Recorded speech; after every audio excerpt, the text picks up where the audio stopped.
गांव की जिठानी। शांति अपने दो बेटों अर्नव और आरुष के साथ शांति से जीवन बिता रही थी। लेकिन शांति के पति सोहन से उसकी कभी कभार थोड़ी अनबन हो जाती थी। एक दिन शांति रोज की तरह सुबह का खाना बना रही थी, तभी दरवाजे की घंटी बजी।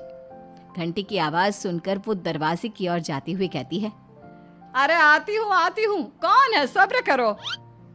शांति दरवाजा खोलती है तो देखती है कि उसके जेठ मोहनदास सामने खड़े होते हैं। वो सक पकाकर अपना घूंघट करती है और पैर छूकर कहती है, आइए आइए जेठ जी। कैसी हो शांति? जी मैं तो बिल्कुल ठीक हूँ, सब आपकी मेहरबानी है भाई साहब। शांति और मोहनदास की बातें सुनकर शांति का पति सोहन और उसके दोनों बेटे बाहर आ जाते हैं। अरे भैया राम राम, कैसे हो आप? राम राम भाई। अरे शांति, ऐसे खड़ी खड़ी क्या देख रही हो? चाय कॉफी कुछ लेकर आओ, भैया आए हैं। शांति तेजी से रसोई की ओर आगे बढ़ती हुए कहती है, अरे मेरी माँ, गेट खोलने के चक्कर में मेरे तो चावल ही जल गए। वो दौड़ी दौड़ी रसोई में जाती है और देखती है कि सारे चावल जल गए हैं। वो दोबारा चावल बनाने में लग जाती है। इतने में सोहन आवाज लगाता है, अरे शांति, तुम्हारे चावल का रोना खत्म हो गया हो तो चाय ले आओ। जी लाती हूँ अभी। शांति जल्दी जल्दी चाय बनाती है और मोहनदास को चाय देती है। सब एक दूसरे की खैर खबर पूछते हुए चाय पीते हैं। चाय खत्म होती ही मोहनदास शांति की ओर देखते हुए मजाक में कहते हैं, शांति, अब तुम्हारी चाय में दम नहीं रहा, अब हमें चाय बनाने वाली बदलनी पड़ेगी। ये कैसे मुमकिन होगा जेठ जी, घर और बाहर का सारा काम मुझे ही करना पड़ता है और कभी कभी जल्दी जल्दी के चक्कर में काम बिगड़ जाते हैं, जैसे आज चावल जल गए। अरे इसी का तो हल लेकर आया हूँ। मैंने रिश्ता देखा है अर्नव और आरुष के लिए। दोनों लड़कियाँ बहुत सुंदर और सुशील हैं। अगर आप दोनों इजाज़त दें तो बात करूँ आगे।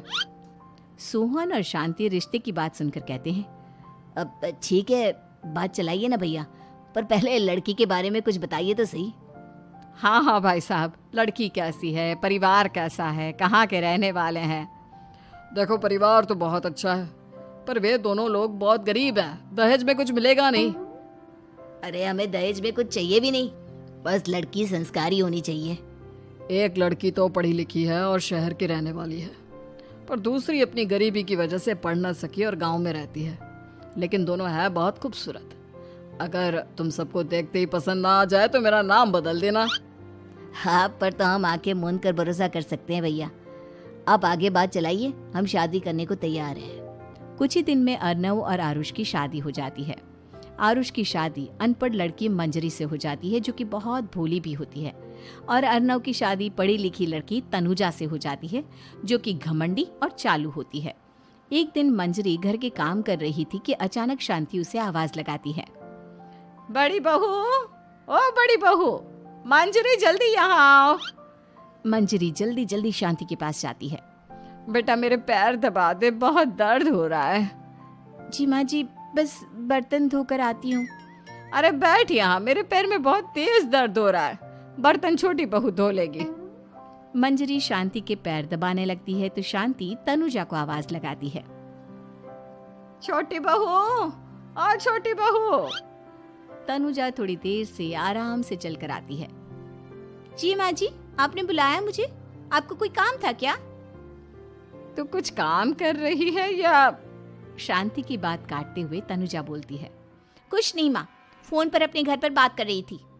अरे बाद में बात करियो अपने घर वालों से, पहले जाके बर्तन धो ले। तनुजा मुंह बनाते हुए अपनी जिठानी की ओर देखती है और मन ही मन कहती है, ये महारानी वहां बैठी है, ये नहीं कि बर्तन धो ले। मैंने इतनी पढ़ाई बर्तन धोने के लिए की थी क्या?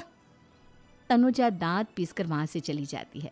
अगले दिन सब दफ्तर चले जाते हैं, तभी डाकिया चिट्ठी लाता है।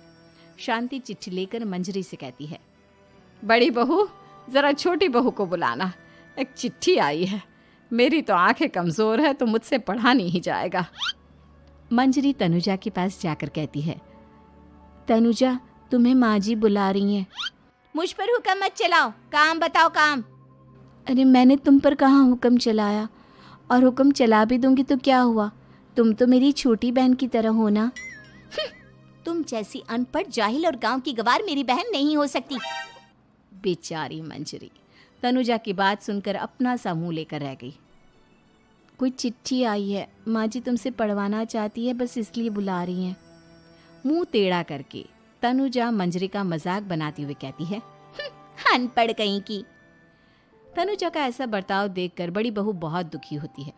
तनुजा को अपनी पढ़ाई का घमंड इतना हो गया कि अब वो घर के कोई काम नहीं करती और अपनी जिठानी का मजाक बनाती रहती। तनुजा का ये बर्ताव अब उसकी सास को भी नजर आने लगा था।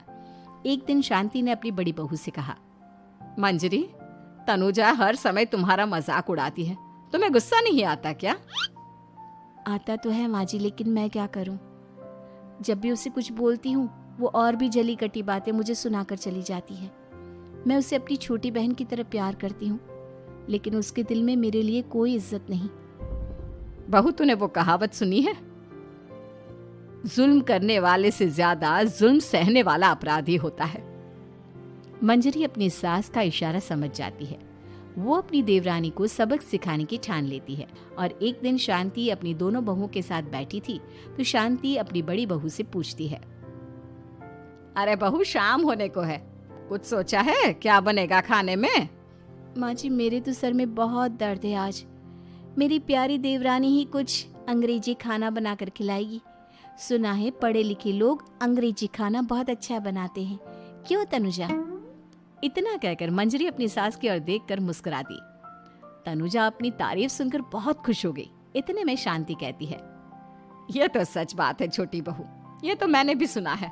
हम भी पक गए हैं बड़ी बहू के हाथ का खाना खा खा कर। तनुजा, तुम्हारी माँ भी तो तुम्हारे खाने की बहुत तारीफ करती हैं। आज हमें भी खिला दो कुछ अच्छा सा बनाकर। शांति की बात सुनकर छोटी बहू और आसमान पर चढ़ गई, पर उसे ये कहाँ पता था कि उसकी सास और जेठानी उसे सबक सिखाना चाहती हैं। तनुजा अपनी तारीफ सुनकर खुश तो बहुत होती है, पर सोचने लगती है, मुझे तो कैसा भी खाना बनाना नहीं आता। अब मैं क्या करूंगी? अगर मैंने इनको सच बता दिया तो मेरी सारी इज्जत मिट्टी में मिल जाएगी। अरे छोटी बहू, क्या सोच रही हो? खिलाओगी ना अपने हाथ का अंग्रेजी खाना? छोटी बहू हाँ में सर हिला देती है। अचानक से उसके दिमाग में एक आइडिया आता है। मैं इंटरनेट से देखकर कुछ बना लेती हूँ, मेरी वाहवाही पूरे घर में हो जाएगी। मुझे कौन सा रोज रोज बनाना है। माँ जी, आज आप सबको ऐसा खाना खिलाऊंगी कि। इतने में शांति छोटी बहू की टांग खींचते हुए कहती है कि पता नहीं कैसा खाना खिलाओगी। ए ऊपर वाले, हमारी रक्षा करना। इतना बोलकर शांति और मंजरी दोनों जोर जोर से हंसने लगते हैं। अब तनुजा रसोई घर में चली जाती है और खाने की तैयारी करने लगती है, पर उसे रसोई घर की चीज़ों के बारे में तो कुछ नहीं पता। जैसे तैसे सारी चीज़ें निकालती है और इंटरनेट पर देखकर खाना बनाती है। कुछ ही देर में सब लोग घर आ जाते हैं। अरे सुनते हो, आज का खाना हमारी छोटी बहू बना रही है। अरे वाह, आज तो फिर कुछ अंग्रेजी खाना खाने को मिलेगा। कुछ ही देर में खाना बन जाता है तो छोटी बहू सबका खाना लगा देती है। इतने में बड़ी बहू कहती है, क्या बात है देवरानी जी, आज तो बहुत अच्छी खुशबू आ रही है। ये बात तो सही कही बड़ी बहू तूने, खुशबू तो अच्छी है। ऐसी खुशबू तो मेरे खाने में भी नहीं आती। सब मिलकर छोटी बहू की बहुत तारीफ करते हैं और छोटी बहू 7वें आसमान पर बैठ जाती है। अब सभी खाना खाते हैं। जल्दी जल्दी दो, अब तो मुंह में पानी आ रहा है। हाँ, मुझसे भी नहीं रुका जा रहा। जैसे ही सोहन एक निवाला खाता है तो उसकी आंखों से पानी आने लगता है। ये देखकर शांति सोहन से पूछती है, क्या हुआ जी, खाना इतना अच्छा बना है कि आंखों से पानी आ गया? सोहन चुप रहता है और धीरे धीरे से खाना शुरू कर देता है। इतने में सोहन छोटी बहू से कहता है, बेटी तुम भी तो खाओ, तुम क्यों रुकी हो? खाना सच में बहुत अच्छा है। ये कहकर सोहन जोर से हंस देता है। फिर सब खाना खाने लगते हैं, लेकिन खाने में नमक और मिर्च तेज हो गई थी। तनुजा से कोई कुछ नहीं बोलता, बल्कि उसे भी खाने को कहते हैं। जैसे ही छोटी बहू खाना खाती है वो पानी पानी कहकर चिल्लाती है, पानी, इसमें तो पानी।